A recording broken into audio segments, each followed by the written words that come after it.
Salut, mercredi 12 juin 2024. Bon, Bozo, là, il a repris son costume de Bozo. Hein. Gars, ça fait 7 ans que tu es au pouvoir. Bon, pourquoi, là, ce qu'il va annoncer, là, pourquoi tu ne l'as pas fait avant? Parce que si tu ne l'as pas fait avant pendant les 7 ans, tu ne le feras pas dans les 3 dernières années qui restent. Bah, c'est pour faire de l'humour, hein, mais tout son programme, c'est que des mensonges, ça n'arrête pas. Donc on écoute un petit extrait, mais bon, on le sait, hein, mais c'est incroyable si les gens tombent encore dans le panneau, quoi. C'est vraiment, je serais stupéfait pour le cas de le dire. De protection, d'accompagnement de nos enfants et de notre jeunesse. Priorité indispensable, et pour ça, il faudra prendre des mesures fortes. Il appartient à la majorité de construire en campagne, j'espère demain, à bâtir dans un accord de gouvernement ou dans une plateforme d'action.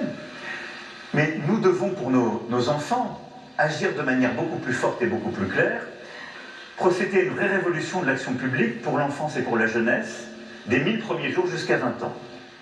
Aujourd'hui, nos enfants sur le territoire ne sont pas pris en charge de la même manière, selon les quartiers d'où ils viennent.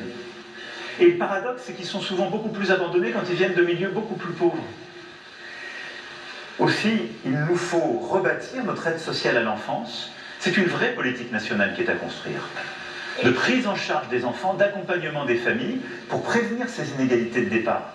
C'est ensuite de rebâtir notre école républicaine. Et après le rétablissement des savoirs fondamentaux, le dédoublement des classes que nous avons fait, nous redonnerons le pouvoir aux professeurs qui auront plus de liberté pédagogique, aux directeurs qui pourront rémunérer et recruter plus librement, mais avec aussi des choses très simples. La formation des enseignants, le respect des maîtres en classe, les contrats avec les parents, le renforcement des mathématiques, le remplacement des heures d'absence, l'amélioration de l'orientation, autant de chantiers essentiels pour nos enfants, leurs familles. Et puis sur ce chantier de la jeunesse et des enfants, pour prévenir les inégalités, il y a la question des écrans. Pourquoi tu l'as pas fait avant? Salut.